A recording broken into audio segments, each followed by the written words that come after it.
Bienvenue dans Parle Sud, le podcast de la région Sud. Chaque mois, nous partons à la rencontre de personnalités qui, dans leurs domaines respectifs, qu'il s'agisse de médecine, de sport, d'industrie ou de culture, ont su casser les codes. Nos invités ne font rien comme les autres, c'est ce qui rend leur histoire passionnante. Ce mois-ci, rencontre avec le chef triplement étoilé Alexandre Masia.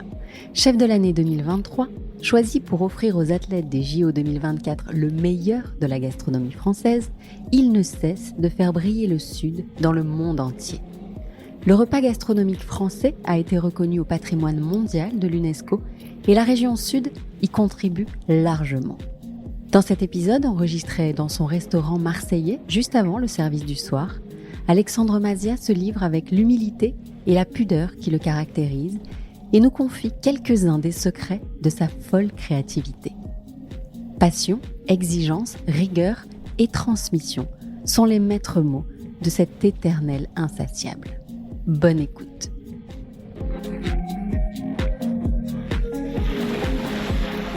Bonjour Alexandre. Bonjour. Très heureuse de t'avoir au micro de Parle Sud aujourd'hui. Ouais. Alors beaucoup de choses ont déjà été dites sur toi, sur ton parcours. Nous allons donc essayer d'être un peu originaux. On va essayer de découvrir un Alexandre Masia qu'on connaît moins peut-être. Exactement, peut-être. Ouais. Et puis on va également évidemment penser à celles et ceux qui vont te découvrir via cet épisode. Donc on va commencer bien sûr. S'il te plaît Alexandre, est-ce que tu peux te présenter à quelqu'un qui ne te connaîtrait pas du tout? Pas du tout, mais je dis salut, c'est Alex. Voilà ce que je dis. Allez. Voilà. Non, Alexandre Masia, je suis chef propriétaire du restaurant AM par Alexandre Masia, 9 rue François Roca. Papa de 2 superbes enfants et qui j'ai l'impression que je pense que il y a des étoiles au-dessus de moi, mais aussi des âmes bienveillantes pour avoir la vie que j'ai et l'opportunité de faire ce que je fais au jour d'aujourd'hui. C'est assez incroyable.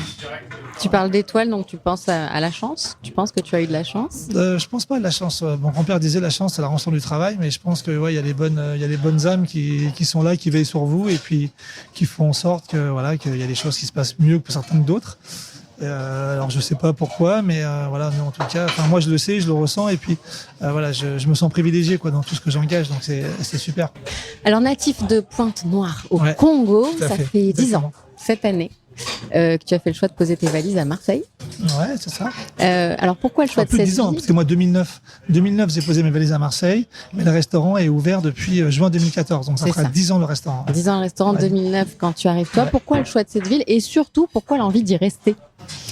Choix de cette ville parce que moi j'arrivais d'Espagne et puis j'ai toujours été, je pense que la mer elle a guidé mon âme et je pense que ça a toujours été quelque chose pour moi de vraiment cette ville elle est assez incroyable en termes d'énergie.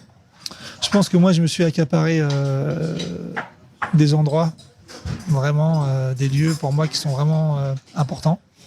Et c'est vrai que cette ville, on l'adopte d'une manière ou d'une autre. Et moi, je l'ai adoptée à ma façon et je m'y sens bien.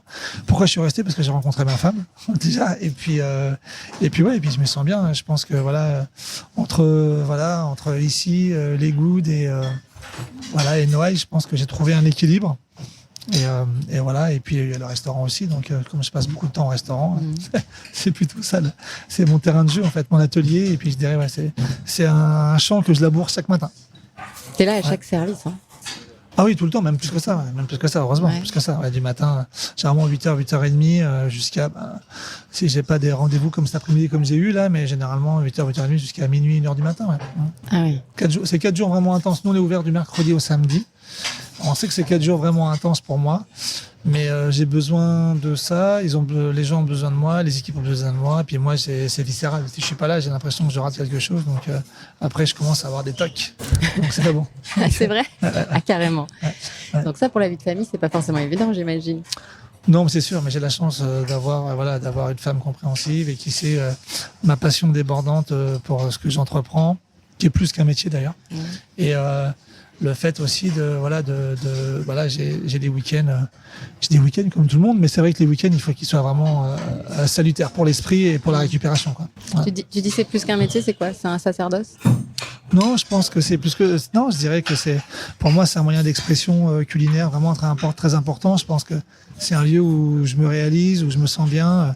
C'est pour ça d'ailleurs que les gens sont toujours assez surpris pourquoi je n'ai jamais déménagé ou jamais changé de lieu. Alors le lieu, il a évolué, il a changé, on a fait des travaux. Enfin, on est toujours en mouvement, même si on est 27 aujourd'hui. Voilà, et je dis que voilà, moi je me sens bien ici et c'est un lieu que je protège parce que c'est quelque chose où je me sens bien. Donc j'ai besoin de le choyer, de faire attention. Je l'arrose tous les matins, on va dire. Voilà. Vous êtes 27 ici. Ouais, 27. Il y a combien de couverts? On peut faire jusqu'à 24 couverts, entre 22 et 24. Ouais. Ouais, c'est fou. Ouais. Alors tout a commencé par la pâtisserie, Alexandre. Ouais. Tu as fait tes armes chez de grands noms de la gastronomie, Fauchon, Pierre Hermé, Michel Brasse. Ton péché mignon à toi, c'est quoi en pâtisserie? Alors en pâtisserie, péché mignon, je suis pas vraiment. Alors je vais vous dire une chose, c'est que moi ce que j'aime bien, c'est le pain perdu avec un jus de viande. Avec un jus de viande. Ouais. Ça, je trouve alors ça autant cool. je levais les yeux au ciel au début de la phrase que j'adore aussi, le pain perdu. Désolé. Mais je suis désolé. Ah ouais? Ouais, j'adore ça. Quand j'arrive à faire. Ah non, mais sois pas désolé, ça attise ma curiosité. Non, moi j'aime bien. Moi je fais du jus parfois et c'est vrai que un pain perdu avec un petit jus de viande sur le côté, moi j'adore. Enfin, je sais pas. Après c'est mon truc. Comme la cacahuète, la banane, la banane écrasée avec de la cacahuète dans un morceau de pain, j'adore. Bah, c'est comme des fois, tu sais, ce que tu manges, des fois les pains avec le yaourt. Oui. Toi, chacun a des fois des trucs comme ça, a des accords un peu improbables, comme les frites avec la glace. Moi, alors, les banane cacahuète, je te retrouve quand même, ouais. Si. C'est cool. Et pareil, les frites avec la glace, ouais, j'aime bien ça. Et frites, glace vanille, ça c'est obligé. Ok. Désolé, si tu me poses des questions, je te réponds. Frites, glace, vanille. Et tu sais que c'est deux de mes passions. Mais je les ai jamais associées. En revanche, écoute, maintenant je vais tenter. C'est top, hein, le chaud et le froid. Enfin, moi c'est un truc, je pourrais en manger, mais faut pas que j'y pense parce qu'après je vais m'y mettre. Ok. Qu'est-ce que tu retiens de ces différentes expériences dont je t'ai parlé justement avec ces plus grands chefs? T'as appris quoi avec eux? Moi, ce que je retiens, c'est qu'ils avaient une signature unique et puis ils avaient une bienveillance, une passion débordante. J'aurais jamais imaginé à un moment donné ce qu'ils pouvaient entreprendre ou même ce que ça demandait en termes d'investissement. Et je pense que je le comprends mieux maintenant. Puis après, bien sûr, il y a les plateaux de l'Aubrac, que ce soit les matins d'hiver quand je commençais à 3h du matin, place de la Madeleine, parce qu'il n'y avait pas de métro quand j'arrivais de Sèvres-Ville d'Avray. Donc tout ça, je me rappelle de ça. Tu vois, ça, c'est des moments où je me souviens quand il neigeait, quand je partais. Je marchais plus de 10 km pour aller prendre ma place chez Fauchon, par exemple, quand je travaillais au traiteur en haut, avec le chef Clément. C'est ça moi que je me souviens en fait. Et puis souvent, sur le moment, on ne sait pas pourquoi on le fait, et puis à un moment donné, il y a tout qui ressurgit après, des années après, tu te dis ah ouais, je ne sais pas pourquoi, c'est comme ça. Évidemment, aujourd'hui, les distinctions pleuvent. Je ne sais pas si ça a été le cas de diplôme, malgré un bac C. Chef de l'année par le magazine Le Chef en 2021, 3 étoiles au guide Michelin, évidemment, le restaurant le plus cool du monde en 2022. Pas mal ça. Ouais. Et à nouveau chef de l'année en 2023. Ça fait quoi tout ça? Ça fait quoi, fier, si tu veux? Oui, après avec alors sur le coup, sur le moment, tu te rends pas compte, mais là depuis pas mal maintenant, ça va faire depuis que j'ai commencé vraiment pas la découverte, mais avec mon travail avec les Jeux Olympiques, je me suis rendu compte de beaucoup de choses par rapport à mon travail et ce que ça représentait aussi pour, on va dire pour le plus grand nombre, et aussi ce que j'ai réussi à entreprendre en fait. Je m'en rends un peu plus compte maintenant par l'impact que j'ai pu insuffler par toutes ces récompenses. Ça me rend fier. Alors, je sais pas si c'est le bon mot, mais je suis content. En fait, je suis content d'avoir réussi à faire ça. Maintenant, je le dis facilement. Je crois que je dois être la première personne à qui je le dis. Parce que je me dis que c'est juste incroyable avec le recul. Et que parfois, j'en reste surpris, tu vois.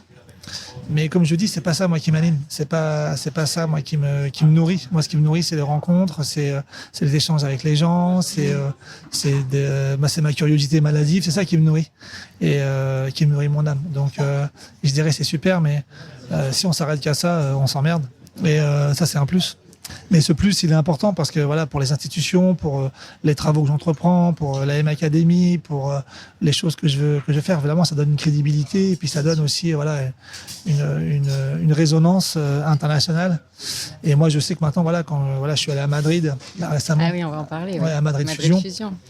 Ouais, le sommet international de la gastronomie, ben, c'est sûr que quand tu y vas, tu connais tous les chefs qui sont là-bas, qui connaissent ton travail, alors que toi, t'es 9 rue François Roca et t'as Ferran Adria qui vient te féliciter, tu vois, pour ton travail qu'il fait, qu'il a entendu, évidemment, tout le travail que tu faisais, ben, c'est sûr, ben, tu te dis, ouais, il y a un vrai impact. Et puis on continue à être dans des endroits, tu vois, de renommée mondiale. Donc, pour moi, si tu veux, c'est juste incroyable.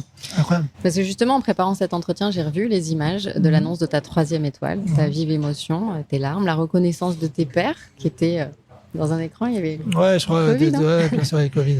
Et les étoilés français qui t'applaudissaient, qui t'accueillaient dans cette famille. Tu pensais à qui à ce moment-là ? On pense à qui ? Alors évidemment, les choses, c'est hyper compliqué. Tu penses à ton grand-père, à tes équipes. Tout ça, t'es un peu malmené parce que tu sais pas trop, t'as tellement de choses qui te viennent. Moi en plus j'étais choyé parce que il y avait Pierre Gagnère qui était là et Pierre Hermé qui était là pour parler un peu de cette nomination et un peu comme papa, tu vois. Donc c'était beaucoup d'émotions avec des mots de Pierre Hermé qui étaient juste incroyables. Puis Pierre Gagnère toujours avec sa joie débordante et sa gentillesse incroyable. Ça restaurant des moments forts. Et puis il y avait Marco aussi, et Marco qui était en bas de la Tour Eiffel parce qu'on se disait, nous on pensait qu'on allait avoir l'étoile verte et je voulais partager ça avec Marco et c'était encore plus du coup. Donc Marco était en bas avec ma femme et mon meilleur ami et ils sont montés me voir. J'ai demandé à Gwendal si je pouvais les faire monter parce que voilà, il a accepté tout bonnement, je me souviens, et ça a été super, merci à lui quoi. Marco c'était ton chef pâtissier. Ouais, bien sûr. Ouais. Et puis on a fait plus de 15 ans ensemble. Voilà, et donc du coup, voilà, moi je me souviens de ça, comment on s'est regardés tous les deux. Je me souviens d'encore ses mains sur mon visage, hein, qui m'a dit, on l'a fait, t'es incroyable. Il m'a dit, voilà, c'est juste fou. Et c'est ça que après évidemment, je dirais, c'était tellement mélangé que après. Il y a beaucoup de choses qui se passent après la 3e étoile, c'est-à-dire que tu repenses à tout ce que tu as fait. C'est bizarre, tu as une espèce de reset. On a pris l'avion le matin parce qu'on voulait on a fait la surprise aux équipes le lendemain parce que nous, on a appris le dimanche sur la Tour Eiffel. Et en fait, ils ont enregistré pour passer l'émission le lundi. Ok, donc vous avez gardé la. Alors, moi, le dimanche, j'ai pas dormi, évidemment. C'était impossible. Et quand on a pris l'avion à 5h du matin, et ben avec Marco, on s'est remémoré mais tellement de choses, tellement de souvenirs, tellement de trucs. Il y a une espèce de revival qui se met en toi. Tu penses à ça. Et puis après, effectivement, on a eu voilà un nombre de mails, des milliers de mails de reconnaissance, de gentillesse, en disant merci pour ce qu'on insuffle aussi à la nouvelle génération. Ce qu'on représente, voilà, au-delà de l'avoir avoir 3 étoiles en 6 ans. C'est autre chose derrière. C'est-à-dire que, voilà, que rien n'est impossible, quoi. C'est juste la table. Et c'est vrai que nous, après, derrière, on n'y pense pas, mais c'est vrai que ça a changé. Le regard des gens a changé sur nous. À l'international, le regard des gens a changé sur nous, énormément. Et puis surtout, ça montre que, tu vois, ce que tu as entrepris depuis le début, tu étais dans le bon chemin, tu vois. Et puis nous, on n'avait pas changé, on n'avait pas décidé de changer de chemin pour ressembler à qui ou quoi que ce soit. On est resté dans... Moi, je suis resté dans ma veine, je suis resté dans ce que je savais faire. Je savais pas faire autre chose de toute façon. Donc là, c'était juste incroyable. Un peu de peur peut-être aussi, de se dire comment je vais rester à ce niveau-là. Non, franchement, aucunement. Non. Jamais. Non, je vais te raconter un truc. Un jour, on était avec des potes chefs et tout, etc. et tout, et avec des grands noms de la gastronomie française et internationale. Il y a des chefs qui ont dit de toute façon, Alexandre, lui, il est né avec 3 étoiles. Ouais. C'était avant, tu vois. Donc pas voilà. peur. Et Même pas peur. Non, c'est pas même pas peur. Ça veut dire que si tu veux avoir 3 étoiles aujourd'hui, c'est une responsabilité et c'est aussi un engagement. Et puis tu représentes quand même la gastronomie française au niveau mondial. Tu te dois évidemment tu sais que maintenant ta voix est plus écoutée. Ça c'est super. Ton engagement, il est une traçabilité sans faille. Donc ça c'est bien. Ça montre aussi que tout ce que tu as fait depuis le début, c'est pas n'importe quoi et que ça a une vraie véracité. Mais jamais je me suis dit maintenant il faut que je la conserve. Tu vois, jamais je me suis posé cette question-là. À partir du moment donné où depuis toute ta vie, je change pas ma façon de travailler. Tu sais, c'est comme à un moment donné on m'a dit un jour, on te prend dans une équipe de basket et on te dit par exemple on t'a pris pour être un arrière shooter et tu commences à faire plus de passes que tu fais de shoot.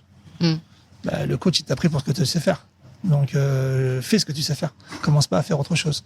Je veux dire par là, c'est que moi je ferai toujours ce que je sais faire. Je vais pas faire autre chose. Donc ma cuisine c'est exactement la même. Elle a évolué de celle d'hier. Elle sera différente aujourd'hui. Et elle sera encore différente demain. Donc moi ce que j'ai fait, j'ai pas changé. Ouais. C'est ça qui m'anime. Donc si tu veux, je vais pas. Voilà, j'ai pas poussé mon curseur à faire des choses que je ne maîtrisais pas ou que je ne connaissais pas. Tout ce que j'ai fait, je l'ai fait parce que c'est comme la création, ça s'est fait au fil de l'eau, de manière naturelle. Donc moi, je continue à faire naturellement ce que je sais faire. Tu as évoqué le basket. C'est difficile de ne pas en parler, même si on veut faire original. C'est le sport qui t'a construit, ça tu l'as dit, qui t'a éduqué, qui t'a enseigné de belles valeurs. La brigade, évidemment, le parallèle est facile. C'est aussi du sport collectif. Comment ça se passe dans ton équipe? Ça se passe très bien. Je pense que les gens sont de plus en plus heureux d'être là. Il y a une vraie cohésion. Là, on est parti une semaine à Shanghai faire des dîners. À Shanghai, on a fermé le restaurant. Je pense que tout le monde vit une expérience assez incroyable. Ils se rendent compte qu'il y a une vraie construction aussi, pour moi, constitution d'équipe. Que ces valeurs-là, elles sont pas juste, elles sont vraiment profondes. Que la bienveillance, le fair play, tu vois, par exemple, c'est important. Et c'est ça, en fait, qui pour moi est essentiel, et que le groupe, il est plus fort que l'individu. Donc, je le dis, puis maintenant, ils savent comment je fonctionne. Donc, si tu veux, au début, il y en a qui ne le savent pas, ou qui pensent que c'est juste surjoué. Mais au bout d'une semaine, les mecs, ils ont compris. Les mecs, ils savent. Ils se disent, waouh, ok. Et quand tu voyages avec eux. Madrid, c'était le cas aussi. C'est important. Madrid, j'ai pris partie de l'équipe, bien sûr. Ouais. Oui, puis on partage un peu des événements qui sont un peu exceptionnels. Donc c'est bien de les partager ensemble parce qu'ils se rendent compte aussi de la puissance de l'événement. Ils se rendent compte aussi de comment ça se passe. Et puis aussi et puis il y a d'autres chefs, il y a d'autres choses, donc ils peuvent échanger. Et puis de se dire que finalement, ça se construit aussi grâce à cette équipe. Donc c'est important de le partager, je pense. Comme ça. Une équipe qui réalise de jolis miracles à chaque service. Tout est volontairement mystérieux sur ton site internet, de magnifiques photos, intrigantes parfois même, mais pas de nom de plat. L'écrin, ici aussi, où nous nous trouvons, est très sobre. L'idée est vraiment de nous convier à un voyage et de se laisser prendre par la main. Alors on fait de l'audio, mais on va essayer quand même de décrire un peu à quoi peut ressembler ce voyage. Ouais. On va commencer, parce qu'il y a les traceurs ici qui sont incroyables, qui sont la torréfaction, le piment et les épices. Donc on a toujours ces œufs de truite, ces œufs de saumon sauvage, la marinée au saké, les fumées, noisettes torréfiées. Et ensuite derrière on a la biscotte végétale, tu vois, avec texture herbacée et iodée au parfum marin. Et un dernier stick qui lui a fait le tour du monde aussi, on va dire l'anguille fumée et chocolat. Donc ça c'est au départ, c'est les trois des bouts des doigts, si j'ose dire, qui permet justement d'apporter une vraie profondeur, mais qui te disent dans quel univers tu vas rentrer et comment ça peut se faire. Ce soir, on a de la langoustine, on va avoir aussi, on a écrit un sucre de plancton, tu vois, c'est vraiment marin iodé, sucre de plancton, avec un gel de moule marinière et des œufs de brochet fumés. Et en fait, ce sucre, c'est comme une barre à papa, très fondante, qui file avec ce côté iodé marin. Et en fait, on est sur le bord de mer, mais à la fois, on a cette tension marine. C'est de la poésie. À partager. Tu vois le petit emoji sur l'iPhone, là, ça coule un peu. Voilà. Écoute, je suis un peu dans cet état rien qu'à t'écouter. Alors, la façon dont sont dressées les assiettes est aussi un vrai moment de poésie, justement. D'où vient ton inspiration ? Je pense que d'abord, moi, j'essaie de me mettre à la place du gourmand ou du gourmet. Comment il va déguster, comment il va faire les choses, ça c'est une chose. Et après, c'est de se dire, de mettre les choses dans le sens de la dégustation. Après, ça se fait de manière jolie apparemment, mais je dirais qu'il n'y a pas cette volonté de plaire ou de courtiser, tu vois, ou de faire la cour par les yeux. Mais ça se fait, j'aime les choses au bon endroit, au bon moment. Après, évidemment, tu peux pas. Moi, je suis fan de Kandinsky, de Miro, de Pardon, de tout ça. Donc forcément, je pense que des fois, sans le vouloir, il y a des inspirations qui nourrissent et qui font que Et Alexandre Masia, côté coulisses, ça donne quoi quand t'es pas derrière les fourneaux, justement, pour nourrir cette créativité, l'évasion, pour toi, c'est synonyme de quoi ? L'évasion, c'est la famille et c'est personne autour de moi. L'évasion, c'est la musique, c'est c'est aussi le sport, la marche, et de pouvoir être un peu être dans son monde tranquille. Ça peut être, j'ai une bêtise, mais ça peut être le boléro de Ravel, avec des crêpes avec mes enfants, par exemple. Tu vois, c'est tout ce que j'ai fait hier soir. C'est ça. Ouais. Et ça te nourrit. Voilà. Et le fait d'être ici dans le sud, c'est inspirant aussi? Bah, je pense que ici, notre région, elle est juste extraordinaire. Hein. On a la chance d'avoir une luminosité incroyable, je pense, et d'avoir des paysages merveilleux, et puis une région tellement riche, que grâce à ma femme, voilà, elle est tellement curieuse, mais elle sait très bien que j'ai besoin aussi de m'évader, donc on se balade souvent, donc ça c'est super. Ouais. Et d'ailleurs, au micro de Par le Sud, forcément, j'ai envie de te parler des producteurs locaux. Tu Bien travailles sûr. avec eux? Bien sûr, bah ici on En a beaucoup. circuit court. Ouais, ce qu'on appelle circuit court, mais après c'est juste d'être raisonné et raisonnable en fait. Tu vois, moi j'ai la chance de choisir ce qu'il y a de meilleur pour nous, que ce soit 6 citrons ou 9 cèpes ou un loup ou un Denti. J'ai la chance de pouvoir choisir ce que je veux. Donc maintenant c'est vrai qu'on a je dirais, une fourmilière d'artisans merveilleux qui nourrissent le restaurant et qui font partie de la colonne vertébrale intégrante du restaurant et de la réussite de celui-ci. Mais c'est grâce déjà à tous ces maraîchers incroyables qui font un travail, je dirais, juste extraordinaire. Autre actu, on en a parlé tout à l'heure, les 10 000 athlètes Cévenard vont avoir la chance de déguster la cuisine de 3 chefs qui ont été sélectionnés, dont toi évidemment. Ouais. Donc le sport, toujours le fil rouge de ta carrière. Comment ça s'est passé? Comment on est choisi déjà pour être chef des JO? Je sais pas. Comment ça s'est passé? Tu as reçu un j'ai reçu un coup de téléphone, on m'a dit voilà, écoutez, monsieur Mazia, est-ce que vous seriez prêt ou est-ce que vous seriez d'accord pour nous accompagner pour le village olympique dans le cadre de Paris 2024? Parce que c'est une mission qui vous conviendrait, vous serez d'accord. Au début, je pensais que c'est une blague. Hein. C'est vrai? Ouais, moi, j'ai plein de potes qui me font des blagues et tout. Tu sais, toutes les blagues que je te disais après, toutes les blagues qu'ils me font par téléphone, mes potes. Mais non. Ah, si, les blagues, j'ai des potes, qui sont extraordinaires. et donc, je dis, bon, là, c'est peut-être chaud. Et puis moi, j'ai écouté, monsieur, écoutez, moi, je veux bien, mais au début, je dis oui, mais après, je dis tout de suite, donnez-moi le cahier des charges, qu'est-ce que vous avez besoin, etc. Et tout. Mais il me dit, d'abord, on voulait savoir si vous étiez intéressé. Je dis, il me dit, on sait que votre parcours, voilà, est important. Et voilà, donc je pense que mon parcours aussi, tu vois, de sportif, cuisinier, a vraiment pesé. Et eux cherchaient vraiment un savoir-faire unique, représentant la gastronomie française. Mais je pense que, il y avait beaucoup de parallèles qui ont fait que, voilà, j'ai pu être sélectionné et d'être dans cette fabuleuse équipe, si j'ose dire, pour les Jeux Olympiques, quoi. Et du coup, assez vite, tu dois penser qu'il y a un enjeu d'un point de vue nutritionnel. Moi, j'ai eu des missions différentes pendant 2 ans et demi, là. C'est vrai que j'ai eu la chance d'apporter mon expertise au niveau de la traçabilité des produits. Après, j'ai aidé dans les recettes de la réalisation de celle-ci. Pourquoi? Pour pouvoir donner aussi mon regard sur la qualité nutritionnelle des recettes et comment on pouvait les rendre un peu plus ludiques. Et puis après, la dernière partie qui va être moi, où je serai sur le village, à l'entrée du village, à proposer mes propres recettes pour les athlètes au nombre de 300 par jour. Enfin, tous les dimanches et les lundis. Donc voilà, ça c'est super. C'est aussi ça, l'art de recevoir pour la gastronomie française. Ça va bientôt, les gens vont pas tarder à arriver. Là, on sent que ça y est, ça s'agite autour de nous. Ah bah là, oui, là tout le restaurant, là c'était le perso, là on se met en place pour ça y est, on va dresser. Donc quelques petites questions vraiment. Non, super, avec plaisir, écoute, Caroline, vas-y. Qu'est-ce qu'on trouve dans le frigo d'un chef, enfin dans le tien en particulier, dans ton frigo? Dans mon frigo, chez moi? Alors là, j'avoue que moi, j'étais pas chez moi ce week-end, mais hier, j'ai fait des crêpes à mes enfants. Là, je peux te dire qu'est-ce qu'il y avait. Il y avait du fromage, du chou, de la carotte, de la rutabaga. Je crois qu'il y avait du merlu. Ouais, donc tu as réussi à transmettre le goût du bon quand même. Ah, nous, à la maison, à la maison, c'est important. Je pense même pour mes enfants, même si, les bons produits, de savoir d'où ça vient, comment ça fonctionne. Pour moi, je pense que c'est essentiel. L'éducation du goût, il passe par là. Il passe pas forcément par des recettes, des choses comme ça, mais voilà, ça peut être aussi bien, tu vois, des belles charcuteries, c'est super.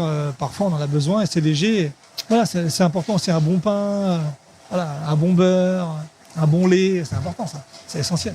Tu leur dis quoi s'ils te réclament un fast-food? Alors, figure-toi que ma fille à 6 ans, elle n'a jamais fait de fast-food. Ah. Alors des fois, c'est un peu compliqué parce qu'il y a les anniversaires qui vont arriver, tout ça et tout, etc. et tout, tu vois. Mais on fait des hamburgers. Moi, je fais des burgers à la maison. Des fois, ça m'arrive. Donc, je fais mon pain, machin et tout. Rien à voir. Moi, je fais à base de kefta. Donc, tu vois, je fais à base de kefta, donc cumin, gingembre. J'aime beaucoup l'estragon à la maison avec la coriandre mélangée. je mets un peu de mie de pain à l'intérieur. Voilà, je mets des morceaux de jambon ibérique dedans. Enfin bref, c'est mon truc. Ouais. Voilà, moi j'aime bien ça. Je fais un pain, évidemment le pain maison, comme un pain viennois, je le refais, grillé à la cheminée.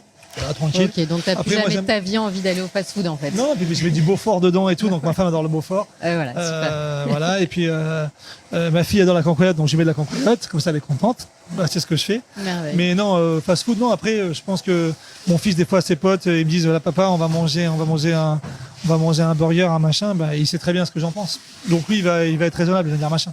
Et maintenant, comme il y a le food truck, maintenant il ramène ses potes au food truck. Et ouais, ça, on va en parler du food truck, Ouais, bien sûr, qui est né grâce au confinement en 2020. Ouais, c'est ça. Donc il y a un food truck au bout de la rue, pas très loin du resto, Ouais, c'est ça. où on peut se faire plaisir, 17 on rue peut François manger Rocher, des recettes d'Alexandre Mazia. Ouais, c'est des recettes qui ont été mises en Abordables. plus, qui sont abordables, qui sont entre 8 jusqu'à 20 euros. Et c'est vrai que là maintenant, ces recettes en plus, elles sont que des produits qui sont faits ici sur place. Donc il y a une certaine qualité, il y a du sans gluten, il y a évidemment, il y a même pas de partie animale, à part évidemment sur le hot maz qui est fait avec du collier et de la souris d'agneau. Ça c'est important. Mais sinon le reste c'est que de la végétale. Donc on a fait des sauces, on a travaillé de jus, de sauce avec de lait de soja et aussi du lait d'avoine. Et ça c'était important pour moi. Voilà, on a fait un balamas là avec une partie croustillante, très peu de gras. Pourquoi ? Parce que voilà, on a réussi à faire une chapelure à base d'avoine et de soja, qui justement permet d'avoir du croustillant, mais inhibe le gras. Donc on a une banane chaude, mais pas grasse, donc c'est super. Voilà. Donc ça c'est pas très loin. Non, Le c'est midi, juste à côté. voilà. Et là, Ouais, le avec midi. les beaux jours qui arrivent, Ouais, ça peut être c'est sympa, parfait ouais, de bien venir sûr, prendre bien son sûr, petit sac. bien sûr. Dernier point que nous souhaitions aborder avec toi, c'est cette académie de basket Ouais. que tu as ouverte à Marseille pour faire le pont entre la nutrition et le sport, Ouais, bien justement. sûr. Et aussi tout le brassage social et culturel que cela représente. Dis-nous tout déjà, pourquoi cette envie et puis comment ça fonctionne concrètement. En fait, pourquoi cette envie ? Parce qu'à un moment donné, je me suis dit comment retranscrire tout mon travail que j'ai fait pour les Jeux Olympiques et comment pouvoir le redonner, le retransmettre. Et puis de se dire un jour, comme tout le monde, moi je vais partir. Qu'est-ce que je vais laisser ? Qu'est-ce que je peux laisser ? Donc je pense qu'on travers cette académie, moi qui suis un fan de basket et de sport aussi, mais par le levier du basket, c'est d'apporter par l'inclusion sociale et aussi par l'intermédiaire d'une école, de se dire que comment on peut permettre à certains d'avoir une meilleure connaissance, je dirais, sur la nutrition. Et pour moi, ça c'est important parce que c'est aussi une passerelle, je pense, sociale très forte qui aujourd'hui est nécessaire. Voilà, c'est vraiment ça. Et puis, je pense que ça crée aussi du lien. Il y a un cercle vertueux avec tous les artisans. Ça permet aussi aux élèves qui sont là sur place. Moi, j'ai la chance d'avoir accès à la Fondation Martel et à la Fondation Pernod Ricard de pouvoir justement permettre à des élèves de vivre des expériences avec au-delà des nutritionnistes, et des médecins du sport, d'être avec aussi des potiers, des céramistes, des peintres. Tu vois. Donc pour moi, tu vois, c'est important tout ça pour susciter chez eux peut-être une envie ou peut-être une sensibilité différente, mais qui feront que peut-être on va faire naître une passion. Mais moi, ce que je donne, je dis pas que c'est mieux. On dit souvent avec Lamine que c'est pas mieux, c'est autre chose. Et ce que je dis, je suis pas là pour dire que ce que vous faites c'est mal et nous ce qu'on fait, ça c'est bien. C'est juste donner des clés et de permettre à certains, j'aurais jamais pensé faire ça. Aujourd'hui je fais ça, je vais le faire. Là j'ai eu des élèves qui sont venus, j'étais le parrain d'une école, sur une classe de bac à la Viste. Ils sont venus, je les ai invités à déjeuner, ils ont eu leur bac. Et il y en a quelques-unes, je les ai mis en stage dans un cabinet d'avocats et l'autre dans un cabinet de peinture. Et maintenant, il y en a une qui travaille dans l'atelier de peinture et l'autre qui fait des études complètement changées pour être avocate parce qu'elle n'a jamais de réponse à arriver. Je trouve ça super cool. C'est important la transmission. Oui, et puis aujourd'hui, tu viens me voir, me disent merci, mais c'est pas ça qui est le truc, c'est savoir qu'elle se réalise et qu'elle soit heureuse, quoi. Ouais. Tu vois, et ça c'est cool. Ça c'est ça en fait, de pouvoir aider, de se dire que finalement il y a rien n'est fermé, rien n'est arrêté, tout est possible.